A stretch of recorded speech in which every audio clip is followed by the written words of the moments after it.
नमस्कार, आप देख रहे हैं इंडिया भूमि समाचार और मैं हूं आपके साथ साक्षी। भारतीय शक्ति चेतना पार्टी को बताया देश की राजनीति का महत्वपूर्ण विकल्प। पेपर लीक करने वालों को फांसी की सजा की मांग। संध्या शुक्ला। सिंगरौली भारतीय शक्ति चेतना पार्टी के स्थापना दिवस के अवसर पर देश के विभिन्न स्थानों पर रैली एवं आम सभाओं का आयोजन किया गया। इसी क्रम में विंध्य क्षेत्र के सिंगरौली जिले में भी पार्टी द्वारा भव्य रैली एवं जनसभा का आयोजन किया गया। इस कार्यक्रम का नेतृत्व पार्टी की राष्ट्रीय अध्यक्ष संध्या शुक्ला जी ने किया है। दोपहर 3 बजे माजन मोड़ कलेक्ट्रेट से शुरू हुई यह विशाल रैली कॉलेज चौराहा, सत्या होटल, माता चुनकुमारी स्टेडियम, न्यायालय मार्ग एवं अम्बेडकर चौक होते हुए रामलीला मैदान बैठन पहुंची, जहां शाम 5 बजे आमसभा का आयोजन किया गया। रैली के दौरान पार्टी के झंडों, नारों और अनुशासित कार्यकर्ताओं की उपस्थिति ने संगठन की एकता और शक्ति का संदेश दिया। कार्यक्रम में राष्ट्रीय महासचिव आशीष शुक्ला, राजू भैया ने पार्टी के उद्देश्यों और विचारधारा पर प्रकाश डालते हुए संगठन को मजबूत करने का आह्वान किया। शिक्षा, भ्रष्टाचार और पेपर लीक पर तीखे आरोप जनसभा को संबोधित करते हुए राष्ट्रीय अध्यक्ष संध्या शुक्ला ने देश की वर्तमान स्थिति पर गंभीर चिंता व्यक्त की। उन्होंने कहा कि देश भ्रष्टाचार, बेरोजगारी और शिक्षा व्यवस्था के गिरते स्तर जैसी समस्याओं से जूझ रहा है। उन्होंने आरोप लगाया कि पेपर लीक जैसी घटनाओं से लाखों युवाओं का भविष्य प्रभावित हो रहा है और कई छात्र अवसाद में आकर आत्महत्या तक करने को मजबूर हो रहे हैं। उन्होंने मांग की है कि ऐसे मामलों में दोषियों के खिलाफ फास्ट ट्रैक अदालतों के माध्यम से कठोर कार्रवाई की जाए और पेपर लीक करने वालों को फांसी की सजा दी जानी चाहिए। शिक्षा व्यवस्था और युवाओं पर चिंता व्यक्त की संध्या शुक्ला ने कहा कि शासकीय स्कूलों की शिक्षा गुणवत्ता, संसाधनों में कमी के कारण ग्रामीण और छोटे जिलों के छात्र प्रतियोगी परीक्षाओं में पिछड़ रहे हैं। उन्होंने निजीकरण और भ्रष्टाचार को इसके लिए जिम्मेदार ठहराते हुए कहा कि इससे युवाओं में निराशा बढ़ रही है। राजनीतिक विकल्प को लेकर बयान दिया। उन्होंने कहा कि देश की जनता आज एक मजबूत और ईमानदार राजनीतिक विकल्प की तलाश में है, लेकिन कई मौजूदा राजनीतिक दलों पर गंभीर आरोप लगाते हुए कहा कि इससे देश का हित प्रभावित हो रहा है।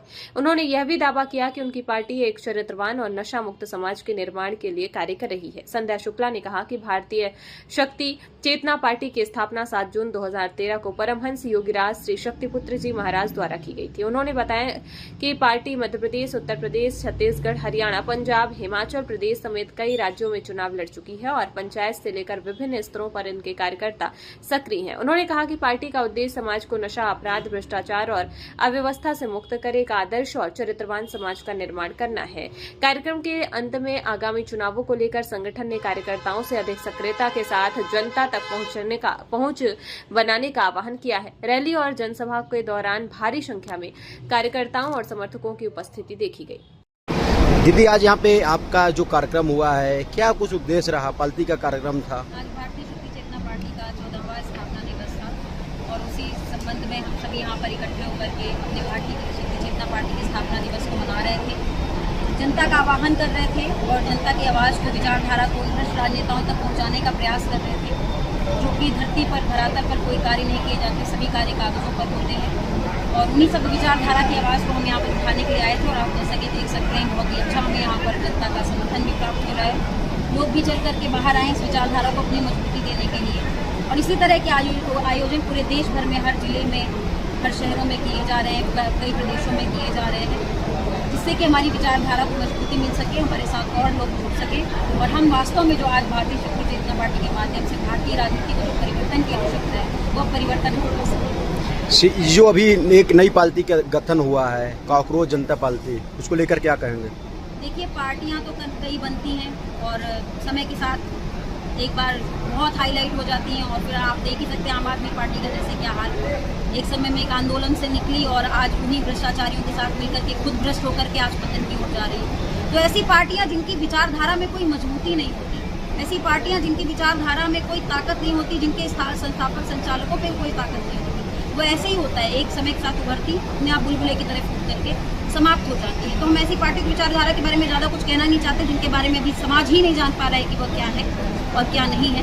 तो जब खुलकर की विचारधारा सामने आएगी तो देखा जाएगा आगे क्या है। अभी तो उसके बारे में कुछ कहना नहीं। नीट का एग्जाम जो अभी हुआ, बहुत से छात्राओं ने आत्महत्या कर लिया, क्या कहेंगे? निश्चित रूप से बहुत ही दुखदायी है। आज भी आपने सुना होगा, मैंने अपने चिंतन के माध्यम से भी आवाज़ उठाई कि शिक्षा के क्षेत्र में सीधे सीधे हमारे युवाओं के भविष्य के साथ खिलवाड़ किया जा रहा है। कोई कार्रवाई नहीं होगी। इससे पहले भी पेपर लीक हुए हैं। आप मुझे बताइए कितने पेपर लीक मामलों में वास्तव में जो दोषी हैं उनको सजा हुई है? कोई सजा नहीं। चलते रहते हैं केस, सालों चलते रहेंगे। इसी प्रकार से इस घोटाले में भी जो हुआ, जो पेपर लीक हुआ, इस मामले में भी केवल जांच होती रहेंगी, दोषियों को सजा कभी नहीं मिल पाएगी। हम इसीलिए ये हत्यारे हैं जो पेपर लीक कर रहे हैं, ये हत्यारे हैं। इनको कड़ी से कड़ी सजा के माध्यम से फांसी ही होनी चाहिए, फांसी से नीचे कोई सजा नहीं होनी चाहिए इनके लिए। ये युवाओं की हत्या कर रहे हैं, युवाओं के भविष्य की हत्या कर रहे हैं, मगर सरकार ये सब मौन है, कोई कुछ करना नहीं चाहती। इसी प्रकार से सारा सिस्टम चल रहा है, तो ये बहुत ही दुखदायी है। जनता सवाल उठाती है, लोग सवाल उठाते हैं, अन्य पार्टियां सवाल उठाती है कि आपकी पार्टी को 14 साल हो गए बने हुए, लेकिन अभी कोई सफलता कहीं पे कोई विधायक आपका बन चुके हैं, ऐसा क्या कुछ है? हम देखिए समय नहीं गिनते हैं, कितने साल हो गए, क्या नहीं हो गया, वो तो स्थापना दिवस से लोग चर्चा करते ही हैं। कितने साल हो गए, इतने सालों में आपने धरातल स्तर पर जाकर के देखिए, भारतीय शक्ति चेतना पार्टी के साथ बहुत लोग जुड़ चुके हैं। जो पहले नहीं थे वे आज भी भारतीय शक्ति चेतना पार्टी के साथ हैं। भारतीय शक्ति चेतना पार्टी के कई गांव स्तरों में, पंचायतों में हमारे प्रतिनिधि कार्य कर रहे हैं, भारतीय शक्ति चेतना पार्टी से जुड़े हुए कार्य कर रहे हैं। आज गांव स्वीकार कर रहा है, कल शहर स्वीकार करेगा, परसों पूरा देश स्वीकार करेगा। सिंगरौली की जनता जो है शासन प्रशासन से तरुष्ट आकर टावर पे चढ़ने का एक नियम बना लिया है, जिससे प्रशासन से नाखुश होकर टावर पे चढ़ के अपनी जान को हत्या, इसके लिए क्या कहेंगे? क्या बना लिया है?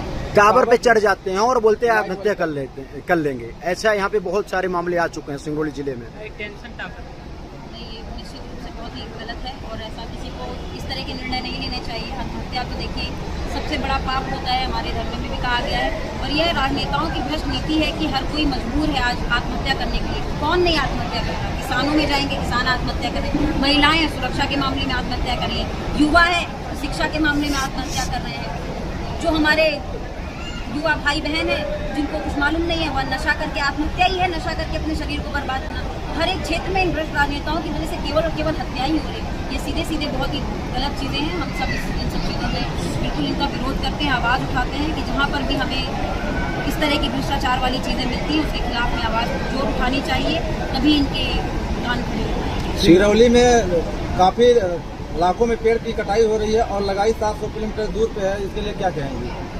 पर्यावरण की सुरक्षा देखिए हमारे मुद्दों में रहता है, हम हमेशा आवाज़ भी उठाते रहते हैं। यही सरकार की दोहरी नीति है जिसके बारे में हम बात करते हैं। एक तरफ तो ज्ञान देंगे, पेड़ लगाओ, पेड़ बचाओ, जंगल बचाओ, और दूसरी तरफ इसी तरह से जंगलों को काटते जाएंगे, पेड़ को काटते जाएंगे।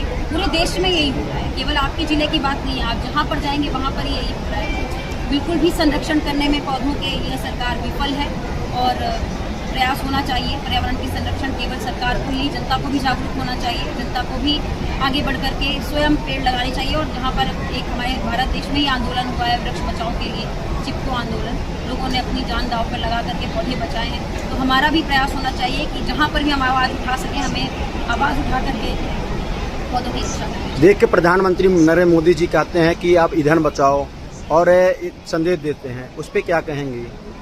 देखिए, भारत सरकार जब ऐसी स्थिति बन जाती है, युद्ध जैसी स्थितियां होती हैं, तो उसमें हमें जो भारत सरकार आह्वान करती है उसमें उसका साथ देना चाहिए। भारतीय शक्ति चेतना पार्टी भी इस विचारधारा के साथ ही रहती कि जहां देश को हमारी जरूरत है वहां पर हमें किसी दल के बारे में बात नहीं करनी चाहिए। किसी ऐसा नहीं है कि कोई विरोधी पार्टी है या कोई दूसरी पार्टी है तो हमें उसका विरोध ही करना है। जब देश हित की बात आती है तो हमें सबको एकजुट होना चाहिए, सभी पार्टियों के लिए भी। यदि हमारे प्रधानमंत्री कोई आग्रह कर रहे हैं कि हमें इस तरह से फ्यूल बचाना चाहिए, तो निश्चित रूप से हमें प्रयास करना चाहिए कि हम अपनी आवश्यकताओं के से ज़्यादा बर्बाद न करें, आवश्यकता भर उपयोग करें। ऐसा भी नहीं है कि उन्होंने कह दिया तो हम बिल्कुल सब कुछ छोड़ दें। अपनी जितनी आपको आवश्यकता है वो कीजिए, मगर व्यर्थ मत कीजिए, वेस्ट मत कीजिए। सिंगरौली जिले में इतनी कंपनियां हैं, यहाँ के लोग रोजगार के लिए अन्य राज्यों में जा रहे हैं, प्लान कर रहे हैं। यह देखिए केवल सिंगरौली की समस्या नहीं है, पूरे देश में यही समस्या है। हर व्यक्ति अपना शहर, अपना गांव छोड़ करके दूसरी जगह पर जा रहा है। बेरोजगारी, ये सब सरकार के मुद्दे हैं। हम आवाज़ उठा सकते हैं, हम विरोध कर सकते हैं, मगर कार्य तभी कर पाएंगे जब सरकार सत्ता हाथ में होती है। तो जिनके हाथ में वो कार्य नहीं कर रहे हैं, इसीलिए भारतीय शक्ति चेतना पार्टी का गठन करना पड़ा कि हम कम से कम परिवर्तन ला सकेंगे, और इसी उम्मीद के साथ हम कार्य भी कर रहे हैं। नशे के खिलाफ आप अभियान चला रहे हैं, सिंगरौली जिले में बोलबाला है नशे के खिलाफ। तो देखिए हमारा संगठन भी कार्य कर रहा है, भारतीय शक्ति चेतना पार्टी भी कार्य कर रही है, पूरी विचारधारा भी कर रही है। तो हमने चित्रों में भी बताया है, नशा देश की सबसे बड़ी समस्या है, उस पर हमें आवाज़ उठानी ही चाहिए। आप सभी का भी आह्वान करते हैं सोशल मीडिया के माध्यम से भी, जहाँ जहाँ तक आवाज़ जा रही है, नशे में अपना जीवन बर्बाद मत करिए, इससे किसी का भला नहीं हो सकता, केवल जहर है, और इस जहर को आप अपने से और अपने परिवार से जितना दूर रख सकेंगे आपके भलाई है।